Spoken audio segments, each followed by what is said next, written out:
I've been wanting to get this off my chest for ages, and I'm not talking about the winter flu. You see, with the massive focus on the latest and greatest watch releases and the prevalence of top 10 videos on platforms like YouTube, I think we're overlooking something just as important, and arguably more interesting. The watch brands that maybe aren't doing quite so well. Indeed, for every exciting newcomer, there's another old hand slowly drifting down the pecking order. And today, I've picked out 10 of the biggest players that I think are in need of a sharp course correction, else they risk falling out of favor entirely. The ones who could really do with stepping things up in 2026. And that's the key thing here that makes this so compelling. None of these are outright trash brands making junk products, nor are they those that already fell off the cliff many moons ago. I'm looking at you, Fossil. No, these are perfect examples of unrealized potential. Brands that have fallen asleep at the wheel in recent years, but boast the resources and historical track record to potentially save themselves, so long as they wake up in time. And this video isn't to spread hate, no, it's to give these guys a kick up the ass. And today I'll be focusing explicitly on the more affordable end of the spectrum because,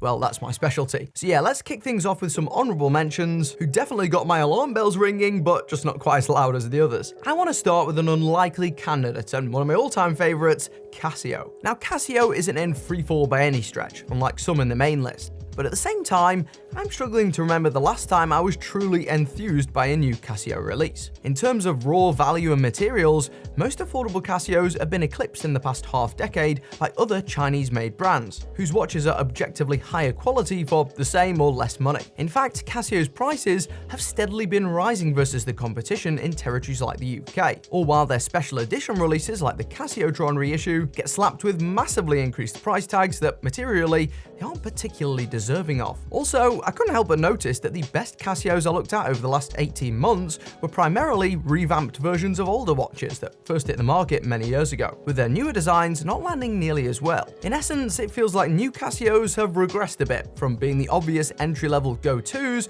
to just okay or decent options. A position some brands may still dream to be in, but a trend nonetheless worth mentioning. One exception to this is their new automatic, the Edifice EFK 100D, which had some impressive industry-leading strengths, but even that had two big Achilles heels, by way of the incredibly hazy sapphire crystal, which plagues most affordable Casios, as well as the subpar clasp, which made finding a comfortable fit unnecessarily challenging, especially considering you're mostly stuck with it due to the integrated bracelet design. One day, someone will come up with a strap system just as good as Anson's interchangeable micro-adjustable belts, so you're never left in the lurch. Indeed, my sponsor Anson uses a ratcheting system hidden within the buckle, together with a track sewn into the rear of their belts to let you adjust in tiny quarter-inch increments, ensuring you'll always find the perfect fit. No more being stuck between the inch-apart holes on most belts, and no more stretching and contorting the leather in an effort to make things fit. And because Anson's mechanism only contacts the rear track, your belts look pristine and stylish for far, far longer, without any of the usual scuffs and scrapes. I've been wearing these ratcheting belts for over 7 years now, and these days,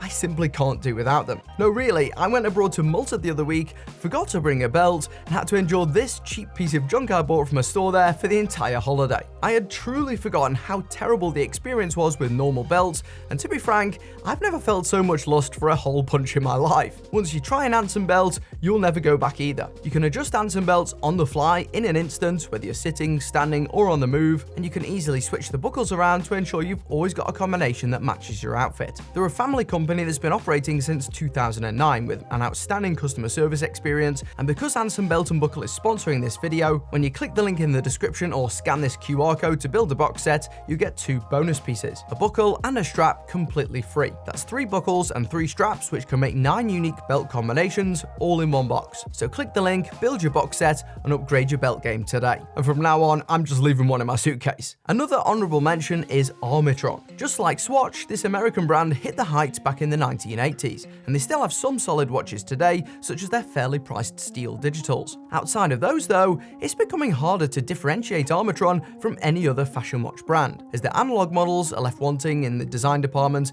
and fall well short of other Chinese-made watches as far as build quality goes. Their new Travis watch looks pretty good though, so perhaps I'll give them one final chance before reading them their last rites. Now, Citizen has released some banging watches in recent times, many of which we've actually covered on this channel. However, there are 2 things that are always in the back of my mind with them. The first is just how expensive most of their watches have gotten. I mean, you go on the Citizen site now, and the sub $1,000 offerings are few and far between. And secondly, their little-known super titanium scandal. Yeah, back in late 2023, and then again in late 2024, I exposed how this supposedly scratch-resistant material, even in its high-end Duratect form, performed nowhere close to their advertised 5 times harder than stainless steel claims. In fact, the marketing around this material was among the most anti-consumer tricks I've seen in my entire time reviewing watches. Yet here we are years later, and nothing's changed. I'm still the only reviewer to have tested super titanium properly, or to have called them out on these practices, all while Citizen continues to bait customers in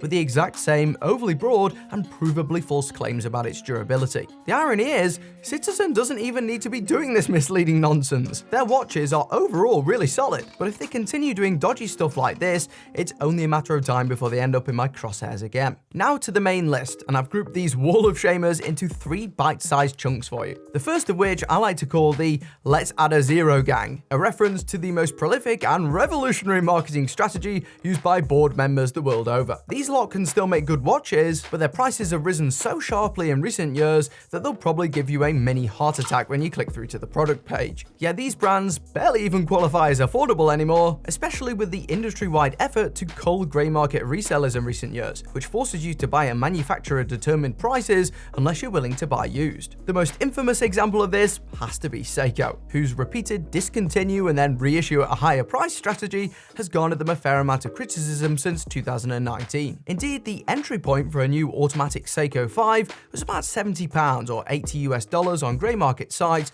when I started reviewing watches about 8 years ago. They were a great, affordable entry point into mechanical watchmaking that got you hooked, and from there you could feasibly become a Seiko addict. But these days, you're talking well over double that for their newer gen stuff, even years after release when prices have plateaued. For the very latest releases, you're looking at closer to £400 or $500 from Seiko's authorized dealers, and that's with a massively reduced presence on grey market sites where there used to be bargains aplenty. Sure, in some countries you may be able to get a little bit knocked off after negotiating with dealers, but for the most part, you'll still be spending hundreds more than you once did. And while the watches have gotten better with improvements to the bracelet, movements and detailing, they haven't gotten that much better. In fact, the remakes of the SKX, for instance, actually featured some downgrades, such as a halved water resistance rating, no ISO certification, and the removal of the fan favorite screw-down crown. It was more of a diver-style watch than a true diver. Their recent fun Rotocall reissue, a nice steel digital watch which I was keen to try,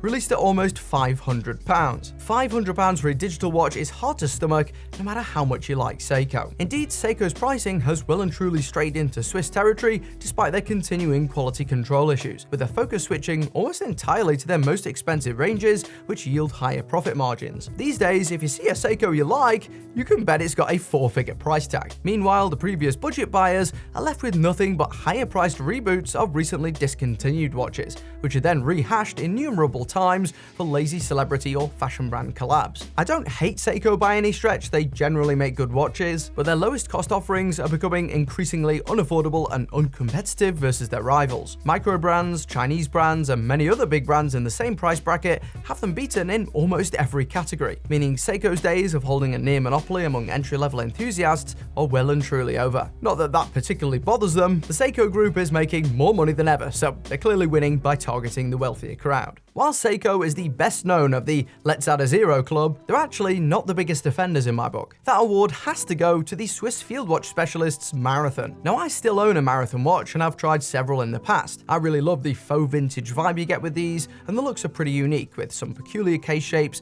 and tritium loaded dials that make these look militaristic yet quite classy. They've even got a good history, and the compact sizes tend to suit my small wrist. What doesn't suit me, and what isn't small, is the current RRP. Wow, are these things absurdly expensive now. I recently checked their site for my newsletter and initially thought I'd landed on the wrong website, as the front page didn't feature a single watch costing less than £1,000, with some way more. I couldn't remember Marathon watches ever being nearly this expensive, so I decided to run some checks on the models I was familiar with. Sure enough, I found a Teddy Baldassar video from 2021, so about 4.5 years ago as of recording, which priced the Marathon GPM at $288, which worked out at about £210 sterling. Given Teddy is an authorized dealer, chances are you could have gotten this model even cheaper from the grey market. And that same watch today, $525, both on the Marathon site and on Teddy's site. That's $525 or £450, even more if you want the tan model for a plastic-cased Seiko NH35 powered watch. Even if you factored in a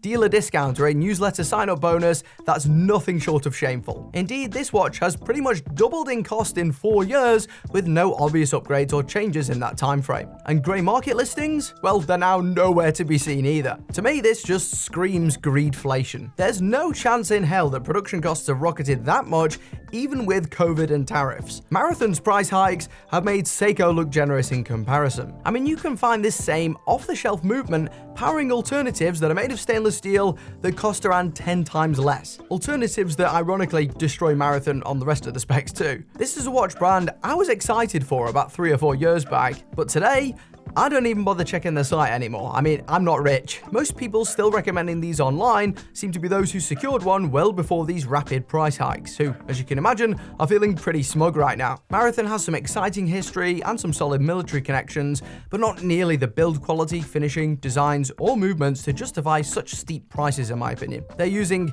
history as an excuse to double the RRP. Hamilton is a similar brand that deserves a brief mention too. While not nearly as extortionate as Marathon, Hamilton's watches have also jumped in price since I started reviewing them. Back in 2021, their flagship field watch, the Khaki Mechanical, would set you back around $359 to $400 on grey market sites like Germanshop, or just under $100 more from Hamilton directly. So about £300 to £400 depending on where you shopped. A few short years later, and those figures are around 30 to 35% higher. That equates to about £100 or closing in on $200 extra for a watch that's fundamentally identical with the same well-known drawbacks as ever. And like Seiko, they're clearly just trying to price themselves more upmarket in general, with most new styles arriving with a 4-figure price tag. At this point, Hamilton is a grey market only brand, at least how I see it, and who knows, maybe even that option will be gone in a couple of years. Similar could be said of Bulova, whose watches have also gotten a little too expensive for my taste. Now, most of Bulova's new releases are in the $300 to £500 or $400 to $600 range, which isn't horrendous, and I do like a lot of their designs. But I can't help but feel like they still cost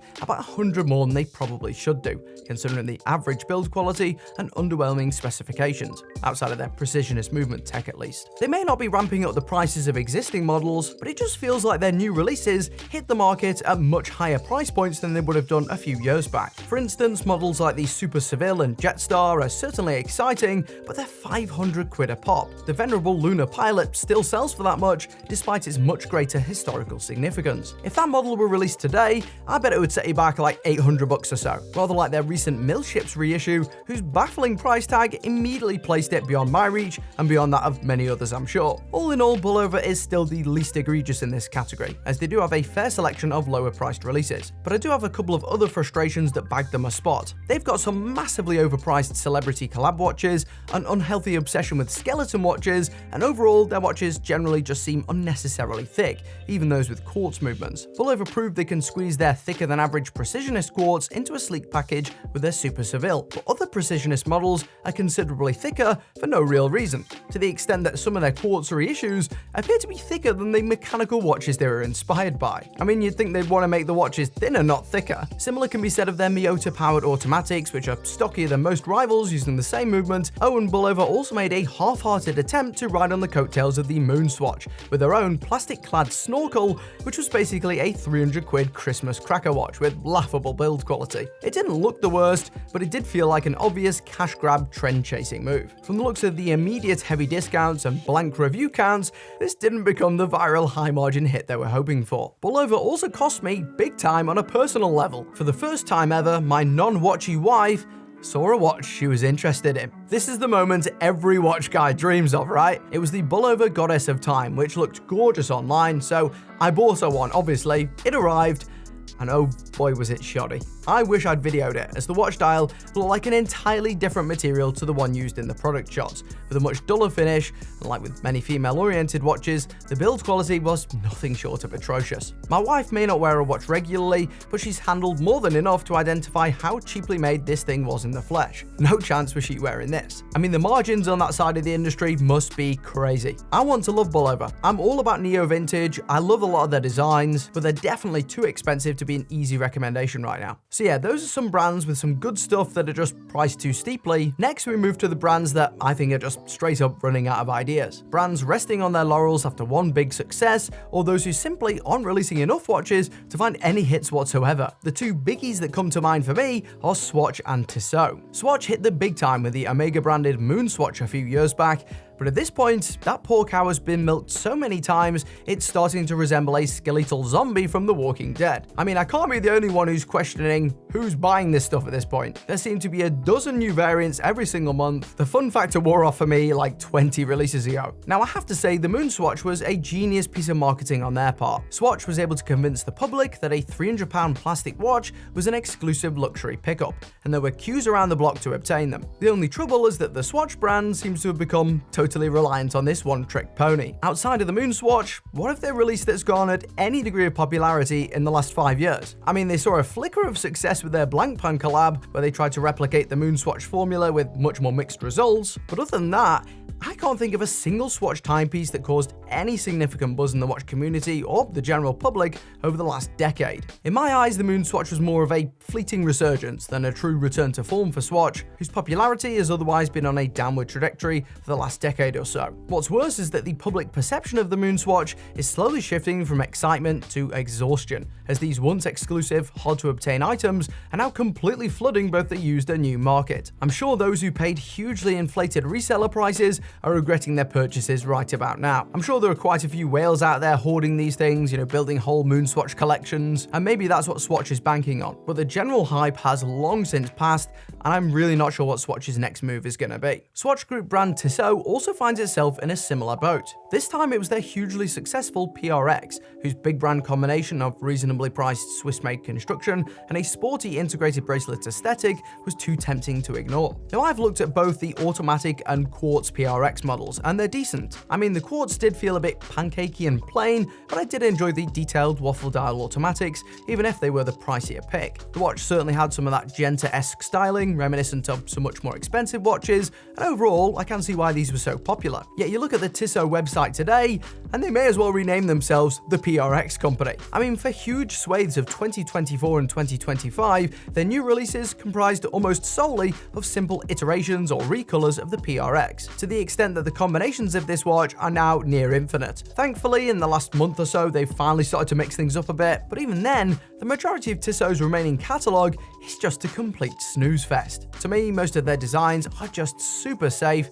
vanilla, uninspiring. It's not that they're badly built watches or anything, they're just boring ones with a Swiss-made price tag. I mean, why would you even bother with a PR100, a Classic Dream, or an Every Time when you can buy the much more handsome and exciting PRX or numerous lower cost, better spec and more unique alternatives from other brands? And the review counts, or lack of them, I think speaks volumes. No joke, I think one of the reasons the PRX was so successful was because it was the first decent, exciting Tissot release in forever. Like when an average looking person appears much more attractive if they're hanging out with a group of much uglier individuals. So yeah, I really want to see some more fresh and interesting watches from Tissot, as this PRX based momentum is sure to dry up soon. Rounding out this category, we have UK based brand Accurist. Now, Accurist is a prime example of lost focus and missed potential. They've proven in years past that they're capable of producing good looking, ultra budget watches with decent enough build quality. I've reviewed a few of them on this channel. The only problem is that production has ground to such a halt over the last 12 months,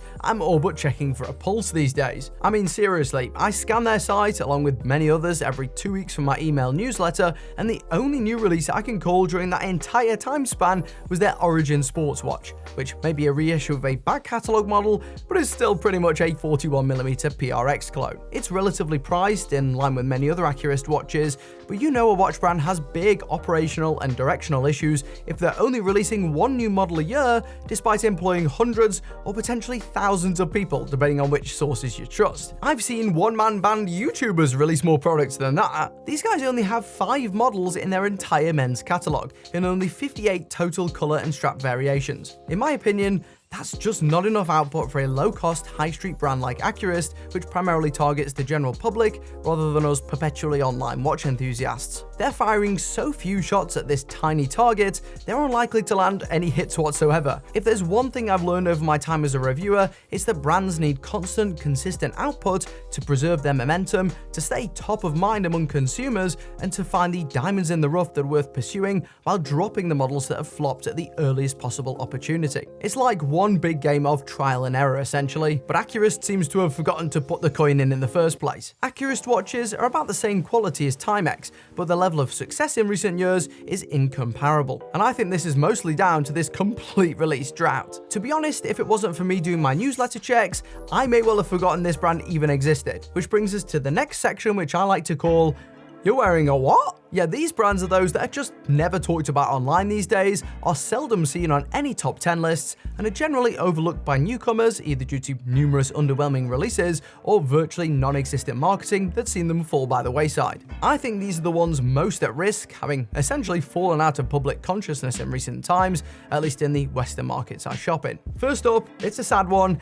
It's Loris and Pulsar. Now, these Seiko sub-brands are positioned similarly to one another, both representing lower cost and lower quality entry points that you'll typically find for around half the cost or less of most mainline Seiko watches. It's sad because a big milestone for this channel was my discovery of Loris's amazing ultra-budget field watches back in 2020. They were amazing value quartz pieces that punched far, far above their price tags and slayed many more expensive alternatives, with some unique features to boot. For the money, close to perfect. Back then, I thought I'd stumbled upon the next big thing in the space, and then silence. Yeah, it turns out they were pretty much just a one-hit wonder, as everything since has just been generic, cheap-looking slop that was inferior to those field watches or their rivals in just about every way. Fixed bezels at the price of rotating bezels, subpar specs versus the competition, and bland designs that look like they were churned out by ChatGPT. For sister brand Pulsar, it's much the same, only during my span on YouTube, they've never even had that one-hit wonder. They share the same issues,